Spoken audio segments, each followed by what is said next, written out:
Well, you know, I think the best environment to focus in is one in which you can hear sort of little noises, perhaps from the printer, perhaps from the television upstairs. We might get an appearance from Fiona the cat. You know, who knows? Like almost no sound. You know, it's all just getting drowned out by the printer noise. I hear the coins there already. I can't remember like adjusting the sound on this television set in a good while. Because to tell you the truth, hearing the same relatively short snippets of sound over and over and over again, I don't actually enjoy it that much. But this is the cross we bear. Or the cross I bear, at least, not you necessarily. You don't have to watch this. In fact, statistically, I bet nobody is watching this. I am always struck by how few and how many people would look at any of my things. I'm actually back down to the point where I am just amazed that, like, if even 20 to 30 people read anything that I do, I'm absolutely floored. I mean, I'm amazed. Because you don't... It's one of those things that online, maybe our scorecards have been weighted down. Or something. You know what I mean, tilted. It's not something where, like...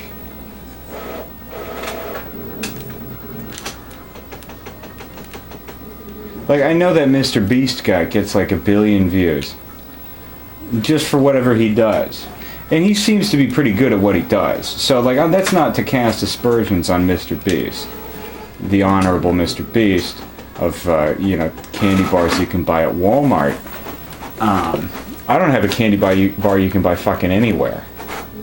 If I had a candy bar, it would be in the most, like, niche store. And it would not be sell based on my likeness. There would be no Joe Bush brand chocolate bar.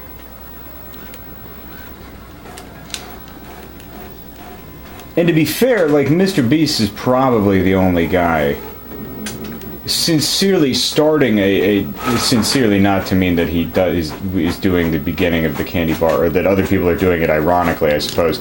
Sincerely, I mean, like, truly, actually. It's kind of a filter. I probably shouldn't just use sincerely like that. But he's probably the only guy in the modern day who's getting like a candy bar, right? And you know, it is his own business venture. But you think of who's other famous people right now. And that's part of the problem, is there aren't that many other like famous people right now who are like earth-shatteringly famous. You know, who like can't walk outside anywhere, who are famous enough that people would buy a chocolate bar just because their face is on it. Can I say... I'll say... Actually, you know what? That's a bad thing for me to try to kind of work with, because what I will say is that... Oh, shoot. I was going to do it the other way. Oh, man. And as soon as I started putting the stuff down, I realized what I wanted to do. Darn. Okay. Well, that's life. I normally do it the other way now. I want to start doing it normally the other way now, but this time I didn't do it the other way. I did it the way I'd been doing it beforehand, because I was like, I don't know, what am I trying to... You know what I'm going to say. I'm going to do Louis from fucking, you know that show. I'm operating on all cylinders here. And then I'll do Louis, the character from, you know, the show I'm talking about. Louis. Not that one. God, I'm so sad about what I just did, how badly I just fucked myself, that I don't even want to, like, my heart's not in it. I don't even care. What the hell was going on for my teeth? There was like a jump scare on... On the NBA on TNT going on right now upstairs. It's not. I'm not watching the Jump Scares channel. Maybe I am. I don't think that would be on NBA on TNT. It's this point. It was like the third quarter. Not even that. It was like the second quarter. It might be halftime. They were talking about the Bucks and the Pacers. Anyway, I think that I actually would, and maybe this is some way to get, I wouldn't say this is necessarily irony-soaked, but there are actually quite a few people who, if they had a chocolate bar, I would buy it, just because I like the idea of them having a chocolate bar. And this is more so just to say that I like these people, and I don't think that they would be, given, like, the limelight in most contexts, so it would be cool to be able to buy, like, if I maybe not would be cool to buy a candy bar, because I just don't think about this that much in any context. So, like, I guess I don't know. Oh, damn it. Well, this was a bad run anyway. So this was sort of a warm-up run, getting the cobwebs out of my head here. And I think the big... So who would I buy a candy bar for? I guess this is my point, because what I'm leading up to here is it wouldn't be like I think like a truly very famous person. Let's say a famous person, Billie Eilish, perhaps. From music, everybody knows her. She's the bad guy, right? Taylor Swift, everybody knows her. You can kind of go down the list. If they had a candy bar at the store, I'd be like, okay, whatever. Like, well, good for them, I guess.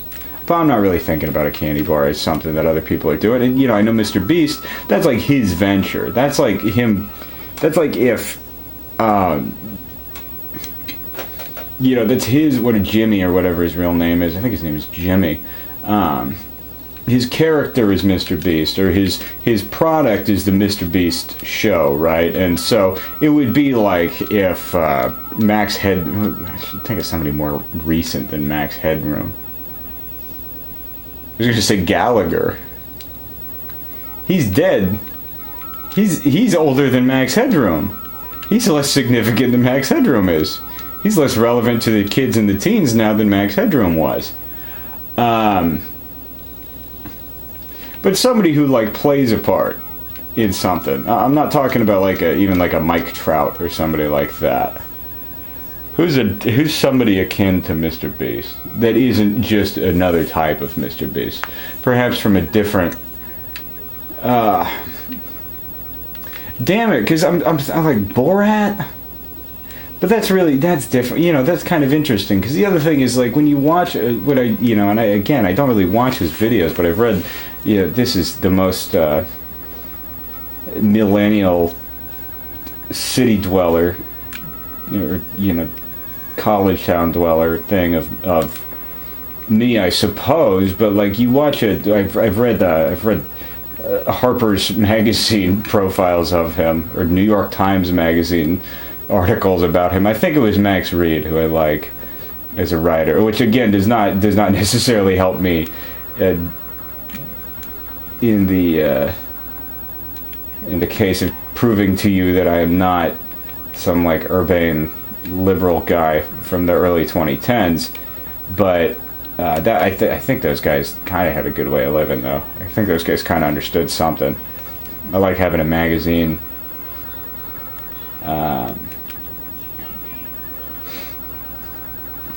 And anyway, I think and they had them for free at the library I used to work at, just like for perusing in downtime, so that's why I read that. And I also, because Max Reed, I think it's Max R-E-A-D, I'm pretty sure. Well, no, I know that. I think he pronounced it Max Reed. Anyway,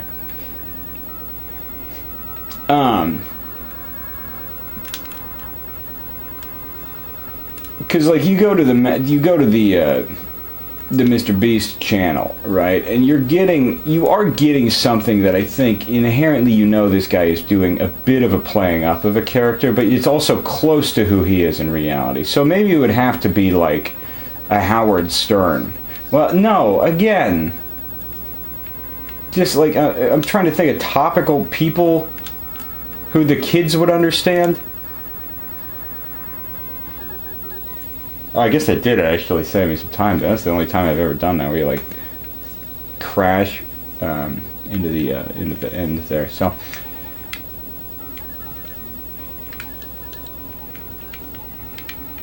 I can't think of like a case of somebody who's. So I'm just gonna drop it.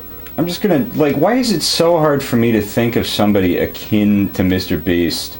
From, I suppose what I'm looking for are traditional media roles, and I'm thinking of like radio hosts, and I'm thinking of people whose careers are kind of playing a pastiche of themselves, kind of playing themselves. That's a lot of people. That's not an uncommon thing. That's not even necessarily a new thing, or even something that people would like try to hide or be ashamed of necessarily. Like there are a lot of people who do that as their career, right? So. Why is it so hard for me to think of this? This is actually kind of the more interesting question that we're thinking of. Why am I struggling so hard to think of somebody akin to Mr. Beast? To the point, well, no, I don't actually think I'm blaming this on myself, this poor Tetris player on myself, but, I mean, there's nobody else to blame it on, other than, I suppose, Mr. Beast. So I'll blame it on Mr. Beast. You know, and that's not my fault, or that's unfair. That's not his fault. This is my fault. And but he can go home to make it all the people see again. Because I think that was it. I saw like this guy gave people like their vision. I was like, that's astounding. And then I was reading the article, and he puts it in this really, I think, fascinating way of putting it. Like, oh, so what made you want to heal the blind? Well, YouTube's recommendation algorithm, what we found when we studied it was that people like to see good things happen to other people. And so we thought, hey, let's do good things for other people. And that's kind of where this came from. But it was just like, that's such an interesting, and I think implied in there is that he felt good about, like, you know, I have the money, let's I guess help these people. Like, it's better to do this, better to be spending millions of dollars on, you know, healing the I say healing, but you know what I mean, on helping people get, you know, pay for people's treatments to see, like that's better than like. Oh, I have $1 million. What I'm going to do with it? That's right. I'm going to drive this monster truck off a bridge, and that would be cool. That, like, you know, nothing wrong with that.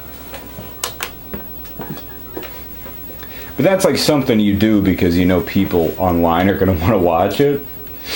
Whereas, like, you think of, it's just so, like the implied altruism of it, but the first order thing being like, well, hey, you know, people like seeing it. Which I think is a really interesting thing. You know, the power that YouTube and then subsequently Mr. Beast could have if the YouTube algorithm was to, like, really get moved into recommending viewers videos of, like, acts of, like, immense kindness being done. And it's just like, oh, this guy built, like, they did a Kaboom thing, and they built, that's like playgrounds. What is it where they build the Habitat for Humanity? It's like, wow, this guy did a Habitat for Humanity challenge, and he built 8,000 new houses. Or, you know, can we build 8,000 new houses in a day? Or the thumbnail is of him, like, screaming in surprise, and it's like, wow, I built 8,000 houses for the homeless or something, you know. I'm just spitballing here. You know, nobody elected me to this position. This isn't even really a position. I mean, I am in a position. I'm in a chair right now. But, so who would I buy a chocolate bar of? I think that was the main point. And the idea was that they would have to endorse the chocolate bar. It's kind of like Rap Snacks. Do you remember Rap Snacks? Like, Lil Romeo, I think, was on Rap Snacks. And I was like, oh, that's interesting.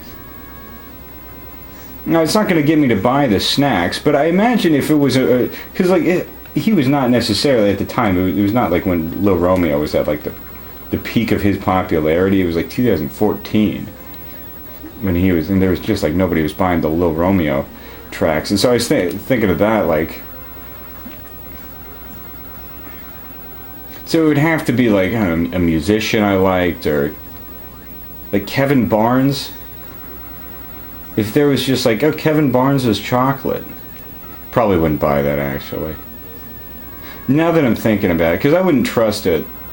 Not that I don't trust Kevin Barnes, but I don't think of him as a chocolatier. Mr. Beast, no, I think he crafts. Well, that's the problem. Maybe that's the other problem. Is I haven't really liked an Of Montreal album in a long time. Like we're going on a decade plus. So like I don't really like where he's going. And that's fine for him. He and the rest of the people in Of Montreal. I respect what they do. I love what they did in the 90s and 2000s. They give me about 6 or 7 incredibly high quality albums.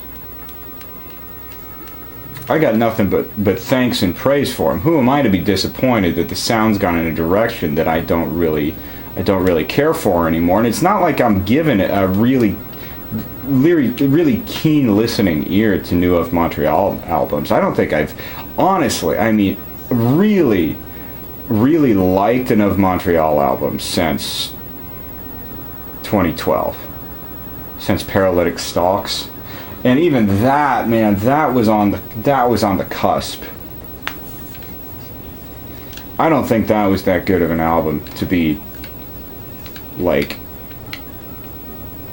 clear. That was a frustrating work, I'll say. But that was also like my first Of Montreal album. So anyway, if there was like a Kevin Barnes chocolate bar, I would probably just not go for it. But his is not a name that I associate with general. Oh, that's so mean. What I'm about to say about a musician whose work I've shed tears over. Then I don't associate his work with the utmost quality anymore. No. God, Kevin, I'm sorry. I need to be nicer to Kevin Barnes. Who the fuck am I to say that? Jesus Christ. Audible Jesus. Sorry, it's a reference to something that my friend said the other day. The Audible Jesus. Let's see, missed a pool shot. That was funny. Shout out Mike O'Donnell. Anybody want to shout out my friend in a video? God, I don't feel good about what I just said about Kevin Barnes. Because, like, God, who the hell am I? That guy made some of the best work of my life. Like, some of my favorite albums ever. And now so what? He hasn't, I mean, yeah, to some extent. It's like it's a transactional relationship. I understand that he makes music. I listen to the music. If I don't like the music, then I don't really like his work. It's not like I'm not buying his poetry books if he's putting those out. I'm not buying his chocolate bar if he ever puts that out, I guess. Maybe that's just the long and short of it.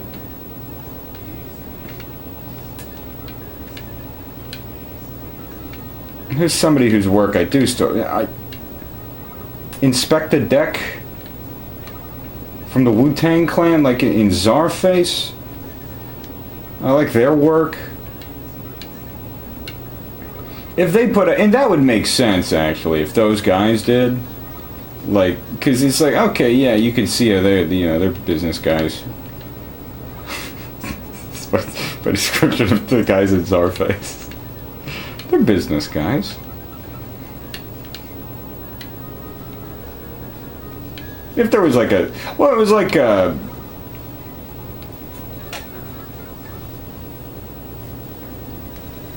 What am I doing? I'm just kind of laughing to myself about the concept of buying a Mr. Beast guy. Like, how the fuck did I get there? I'm gonna have to map this conversation all the way back to self-conversation. I never got to an answer of whom I would buy candy bar for? I don't even remember why I started. I was like, you could buy his candy bar at Walmart. Which is not to cast aspersions on. I think I was talking about Fame, but I think that was an offshoot of the candy bar discussion. I think I mentioned Billie Eilish, you know, that, anyway. Whatever. Talking about like cacophony and who gives a shit. Let's kind of sit in this heat right now. I don't know what the fuck that meant. Who cares? We had a tornado warning today. I was at my parents' house and I was watching the radar, right? You familiar with the radar on the news? And the news guy was like, hey, there's a tornado and it's coming. And yeah, that's your town right there. The southeast corner. And that black box means you are in danger of a tornado. And I had to watch on the TV as it went north of us, and thankfully it seemed to be a pretty weak spinning tornado. Not too much seemed like went down. Now maybe I'll look at the news tomorrow and open up the old paper, my cup of coffee in the morning, and I'll see like most destructive tornado in the history of that town.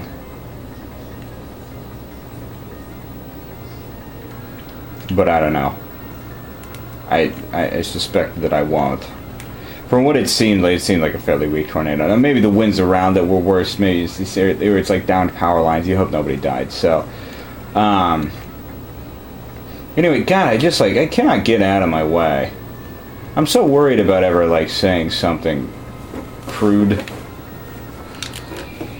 that I just don't finish my sentences. Because you know what? I wouldn't buy a Shohei Ohtani candy bar.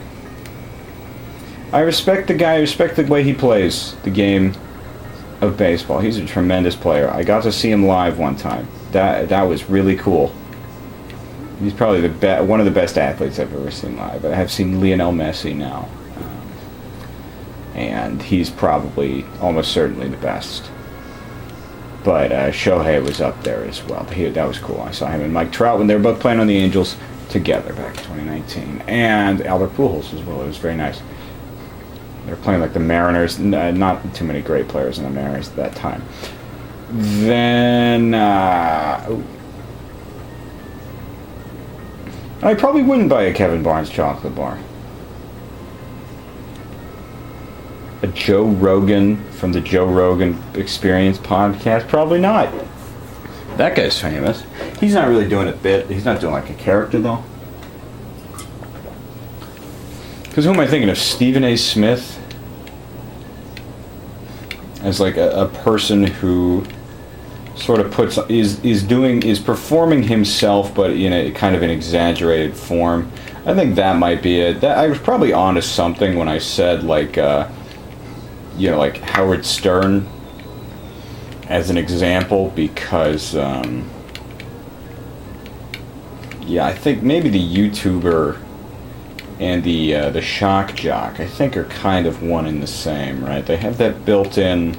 What the hell am I talking about? Not necessarily. I think the YouTuber can be quite a lot of things. I think there is certainly some similarity. I mean, the obvious crossover between the shock jock, the obvious candidate for the modern shock jock is the podcaster. He's the guy with the funny podcasts, but doing his funny bits on the show. But I think not far behind, not far away from him is the, you know what, I'm just kind of vamping right now. I think what I am right now is scared, because I'm doing pretty well right now in the Tetris game, and I'm worried I'm gonna fuck it all up, man. Don't we want that feeling? You see that in like films sometimes, and in literature. somebody's just so scared and they're like, man, I know I'm gonna fuck it up, and you want somebody to just be there and kind of, typically in the film, that's like when a Robin Williams comes over and he's like, it's not your fault. You've seen that film? Will Hunting. I think the thing I didn't like, I'm about to say, I think the thing I didn't like about that movie was there just was not that much hunting.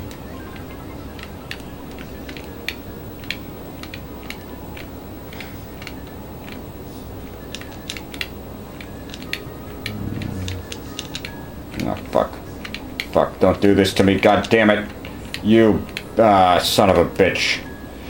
Okay. I know, because I know when we get to this kind of mint green area, that we're nearing the end of time.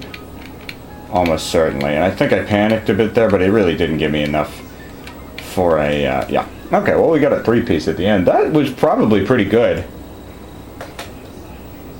Hey-o! Oh, fuck. And now I got LAE 6. But, oh, god damn. Well, I got it on film. As I threw my controller, it hit the console and flipped some bits out of space. But that was like, what was that, like 880610? I'm gonna type 88 and then I'll write that down. So here's my notepad upon which I've been keeping track of my scores. And I got, my peak to this point was April 22nd. 8 days ago. 812,665, and 8,800 is the highest I've ever got. So I'm gonna say good on you, Joe, and we're gonna do one more of those. And I'm gonna talk about all the guys who's. And these are the candy bars I would buy. Okay, so to start with, I would probably. I'll throw one out there. See how we're feeling about it. Let's let it kind of hang out in the snifter there, as you would, like in a nosing glass for a Scotch whiskey. If I was gonna throw out right now as a potential candidate, and I'm not just vamping to buy time, if I was going to throw out chocolate bar that was endorsed by and perhaps sold by the company of, drumroll, please, Ernie Johnson from NBA TV, the NBA on TNT. I mean, maybe he does stuff on NBA TV. Maybe. Let me throw one out. Scott Hansen, NFL Red Zone. Kinda like him. Let me throw out, perhaps for you right now, just thinking about it, just kind of let it roll around in your damn head. We just don't have that many celebrities anymore.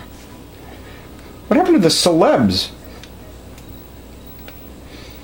We gotta get rid of the internet, honestly.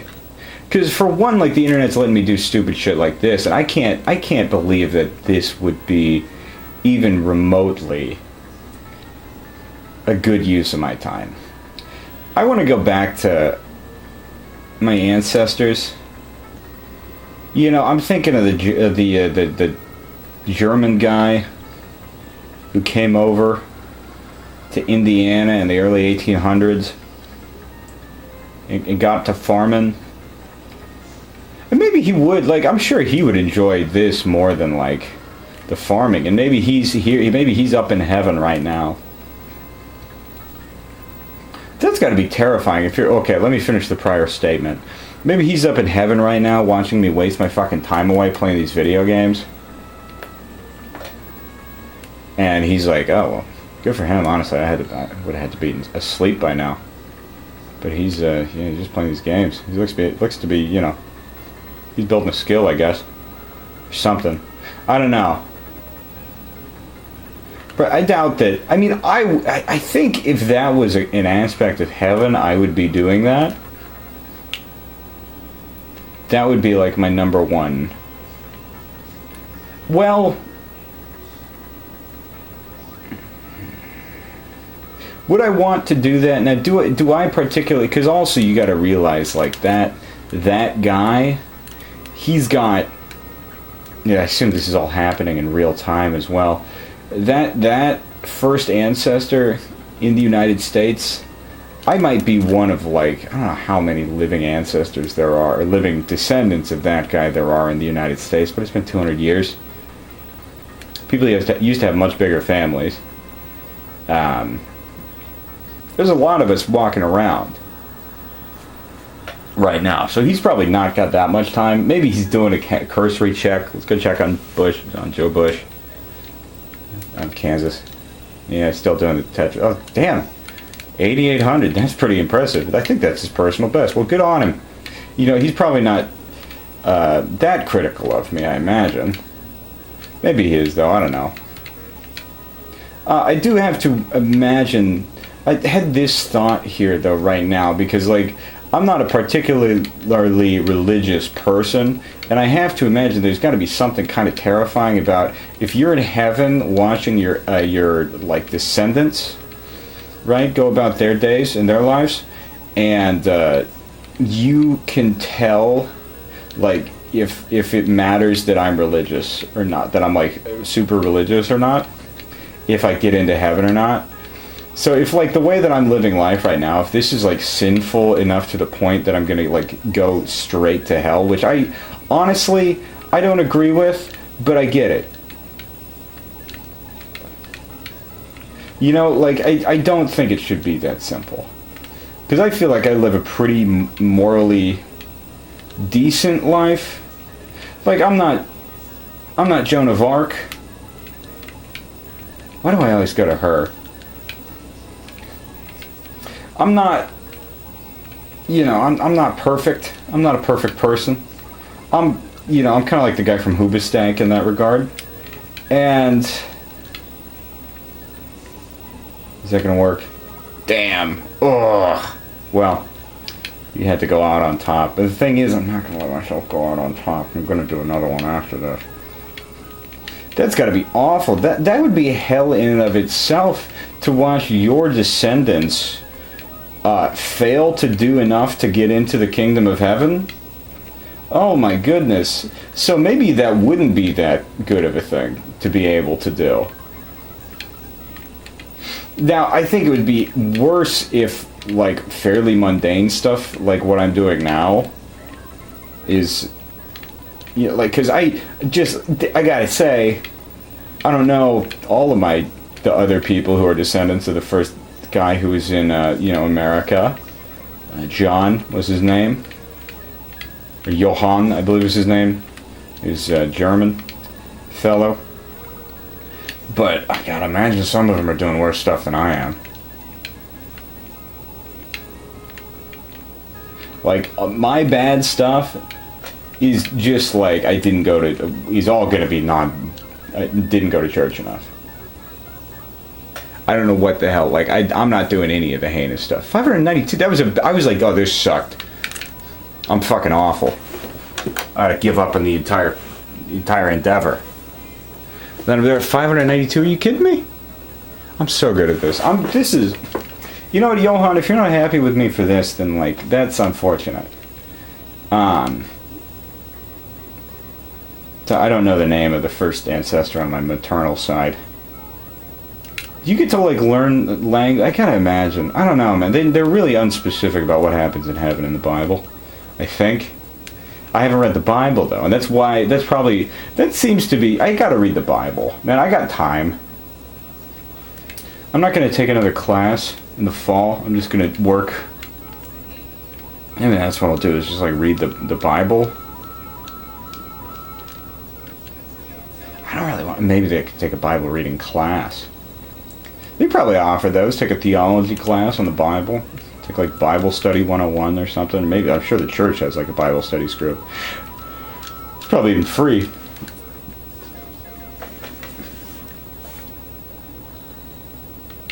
That would be interesting. Like, I should go to that. Into, like, a Bible study group. But I think my problem with that, if I were to do that, My thought is they'll sniff me out for like a fraud because I'm really mostly interested in it as an allegorical text.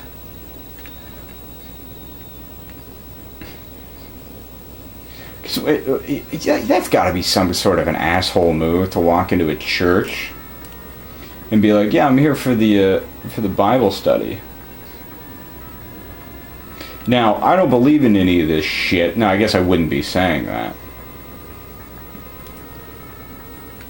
What I could say, and because this would be sincerely how I feel, is like, I haven't really gone to church in a long while, but I'm interested in the Bible as a text, and maybe I want to see if this kind of helps me get back to it, to going to church. Because I have no... If I were to start going back to church, I don't think that would be such a bad thing. What am I worried about?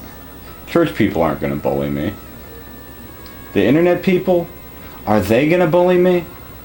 Is anybody going to be mad at me? And if that's enough of a reason to stop going to church, then which to be fair was kind of my reason to stop going to church, then that's a problem in and of itself. Then I need to go to church. If I'm worried about that's flimsy faith. Now I don't know that that's probably more of the thing, is I just don't know if I really believe in that. But I could get myself to believe in it pretty. I think I want to believe in it. Why do I keep having this realization about myself as I play Nintendo World Championships? Last night I was talking about living on the commune. Tonight I'm talking about church. Next week I'm going to figure out why I didn't attract the girl I had a crush on in high school.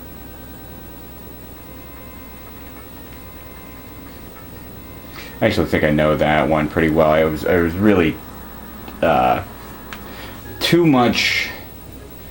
I hate the phrase because it's become sort of a thought-terminating cliche, and I know that in and of itself has become something of a thought-terminating cliche. The phrase thought-terminating cliche, but God, I hate that phrase. You're not serious or whatever.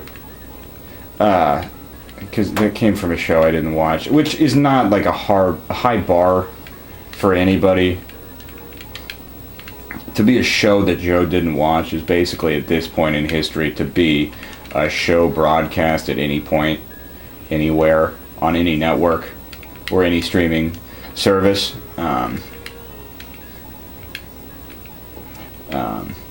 But the point remains that no matter how much I make fun of myself for not having watched that show, the point remains that I did not see it. So, yeah, now I've kind of got myself into this awful corridor.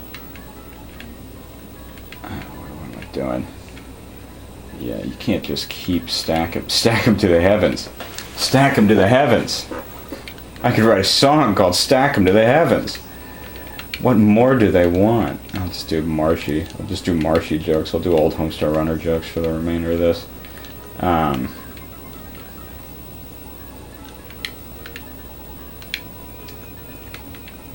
those guys were funny. Strong Bad. Everybody remembers Strong Bad. His emails. He's always answering the email. But no, I think I just didn't. I really was so. The corpulence didn't help. I mean, the fact that I was just a fat kid was not, had me kind of from a poor point, right? And I think more so it was this self-loathing. Because, there was a point after which that I wasn't really that fat. I mean, the latter half of high school I was not, maybe the beginning of it, but then I sort of had a change in my dietary existence and became kind of better at it. So, regardless, kind of lost a lot of weight in high school. But I'm not trying to brag about that. What do you care if I fucking brag about it? Internet user. I'm not really that proud of it.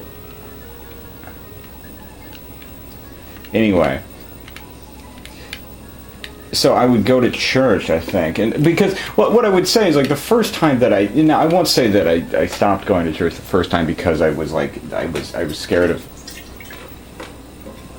getting bullied for it. That was not it at all. Honestly, I hated getting up on Sunday morning. I did not like getting up and going to church on Sunday morning. That was like my least favorite thing to do. And I had to do it. Because you're a kid and you have to do what your parents want you to do on a Sunday morning. And I just like wasn't that interested in breaking that bond the way that other kids were.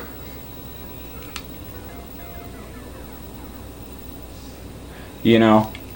So I would go, I just didn't like going. So what I would do is I had a project where I planted all these shrubs behind the church, and I would go out and just like water the shrubs during the service.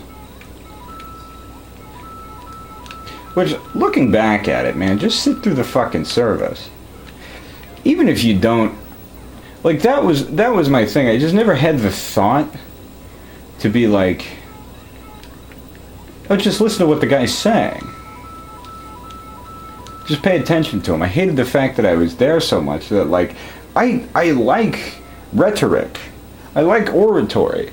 This is something that I ended up really enjoying, and I like literary criticism that turns into oratory. I'm perfectly good with all of that. That's all stuff that I enjoy. And you had it basically every Sunday. And I say that the guy, it was a woman for my entire. Basically, I say a guy now because it is currently a guy at that church.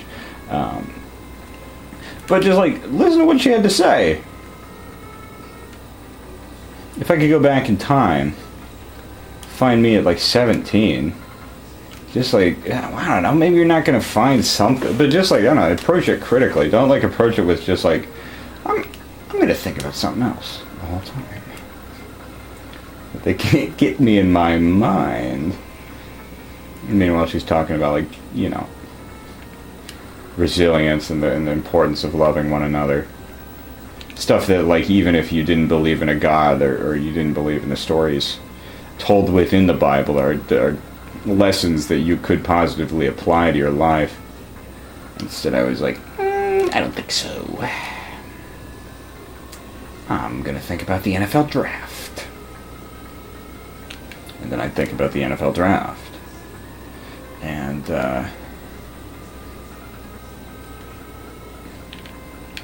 so anyway, that was why I stopped going to church, was because I did not like getting up on Sunday morning. And then I went to college, and I lived in a city different from the one that I grew up in, and I didn't have a church to go to there. Ergo, I stopped attending college. And,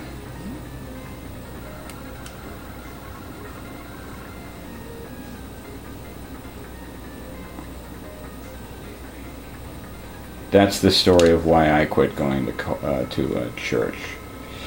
And so, yeah, I will say, though, I was in the Secular Student Alliance.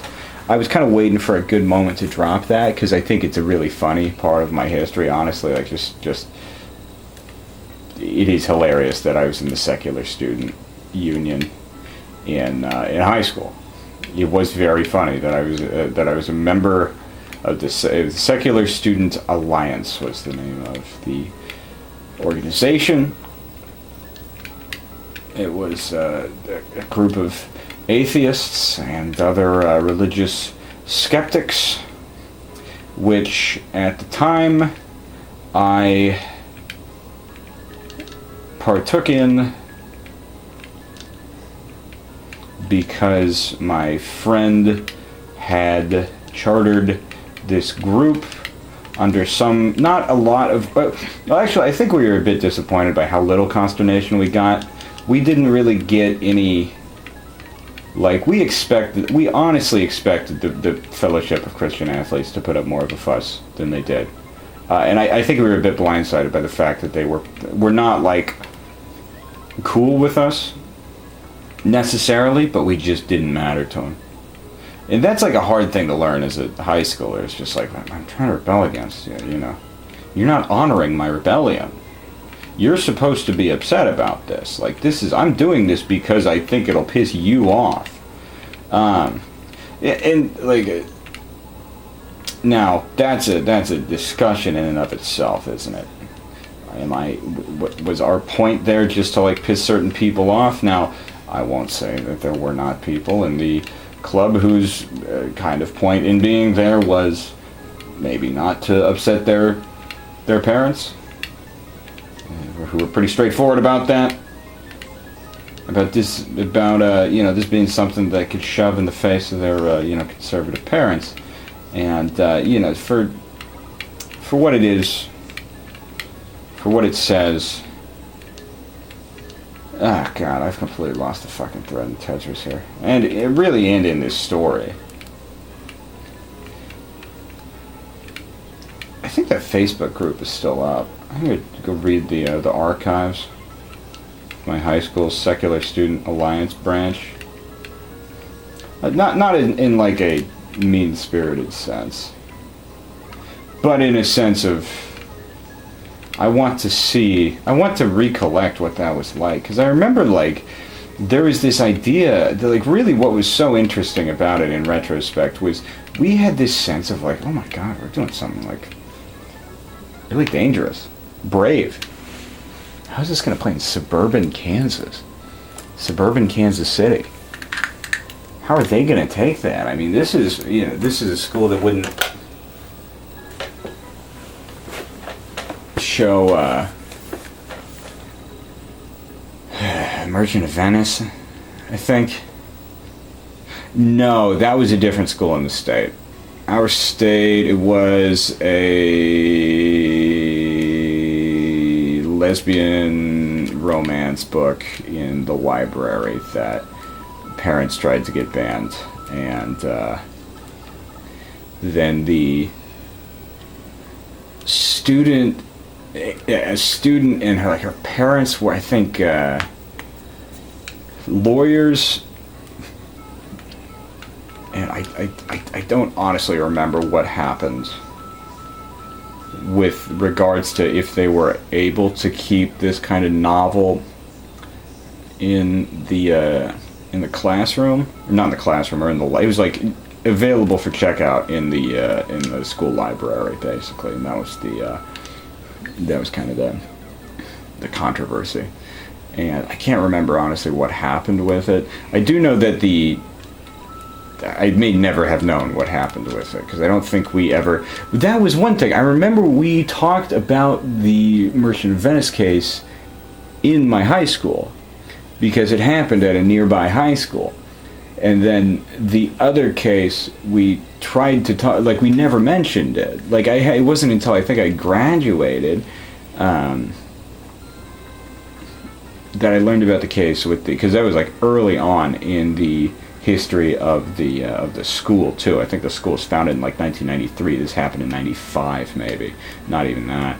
And I only knew about it because the girl who was like kind of key to the case, who like kind of, I guess, wanted to be who was in favor of the novel being there, was kind of the one with the parents who led the litigation against it. She ended up, and this is the most bizarre thing that you're going to learn today, she ended up dating John Romero from Quake id Software. I think she ended, and that's really unfair, I guess, to her career, because I believe she worked in video games for a long time as well, but that was what I knew her for initially. I was like, oh, she dated John Romero. She was very good at Quake, if I remember right. And eventually parlayed her success in the game to working on it, and then I think having some sort of a romantic... My goodness, I'm just crashing into these damn bugs. Thankfully I haven't like spun out onto the side yet.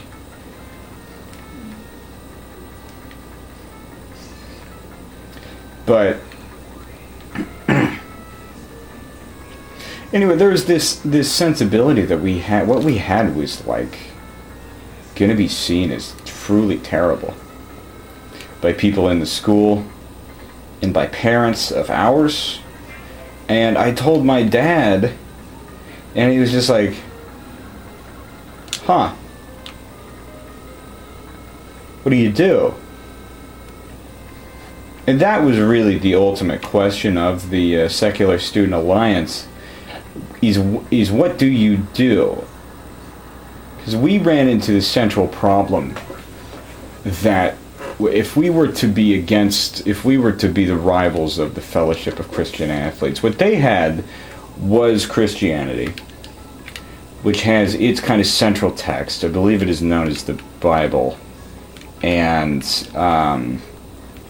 they basically have built-in stuff to do from the Bible every meeting in the form of study of that text.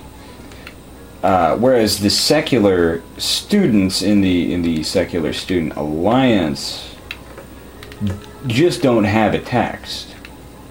That's the whole, and that's really the only thing that we kind of came together around, was not having a religion, right?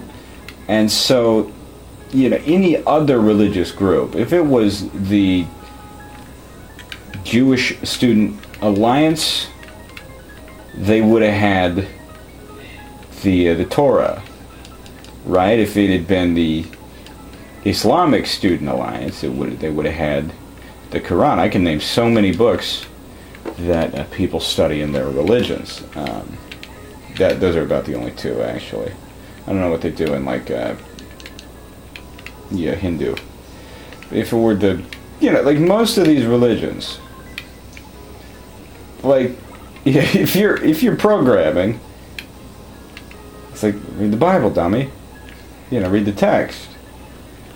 We had the problem of coming up with programming for the Secular Student Alliance, which is no walk in the park because we don't have a text. And so it was like, what are we going to do for this meeting? Because anybody else is like, oh, fill time, we'll just read the Bible. That's what we do here. Okay, bread and butter. And talk about our Christian athleticism, right? And we couldn't do that because all we had was we didn't have anything. So we'd come sit down in the meetings and we'd be like, so what are we going to talk about this week? And it would be like, well, there's no God.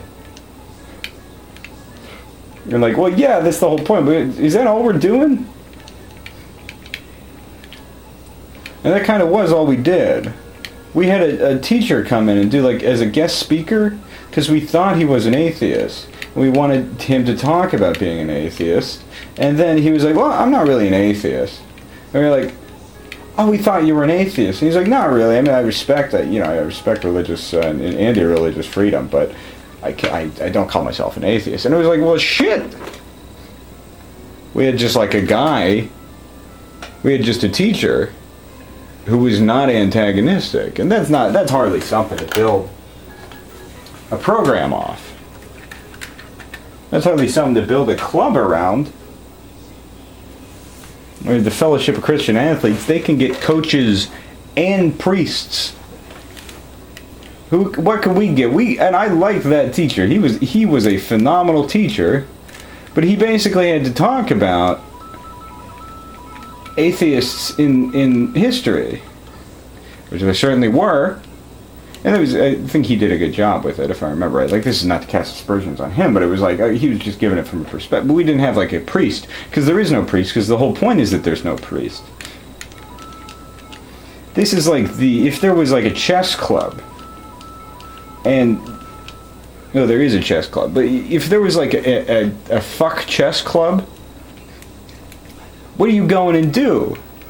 Well, you don't play chess. Okay, we got that far, but we got 50 minutes to kill, guys. This is seminar period. It was so much better. Me and this friend had met in the computer club. Not met in the computer. We met in the marching band. But we were in the computer club the prior year, and that was a lot easier. Because that was we go to the computer lab.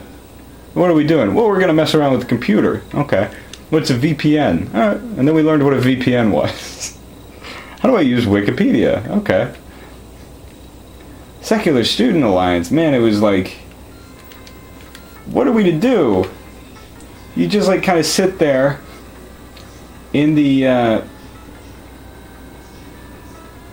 room of whichever teacher allowed us to use his room. And again, I'm fucking up in Rad Racer here because I'm so focused on remembering just like the comedy of that. There is something very funny about like, all right, what we needed anybody to cry foul. We needed so desperately, God, we wanted, because like our whole thing was like, like the badass. Yeah, Secular Student Alliance, the Christians don't even know about us. The Christians that run this town, and it is, sincerely, my school district was run by the Christians, 100%. It's run by a Nazarene college. The school board. But the fucking problem is that they run it really, really well. And so we can't even like go to, like, they have all this like mafioso power. I don't want to say that. I might not be able to put this video up here unless I get terminated by the school board of my home. Not that anybody in their right fucking mind is going to look up. I don't even think this is the case anymore. There was like a period of time that like a local university or local religious college had like a lot of power on the school board, and it was like, oh, that's concerning. But then they were just like really good at running the school boards at the time, and so it was just like, it kind of, I was like, well, that would be, if they were wielding it malevolently, that would certainly be a problem. But they really are not. It was not like they were not pushing religious material on us, or anything of that sort. It was really, I mean, it was the Nazarene college. It wasn't like the Joel Osteen out there. It was like the whole. I think that's their entire thing. The Nazarenes is that like they're partially in the pursuit of a liberal education. I want to say. I could be completely wrong about that,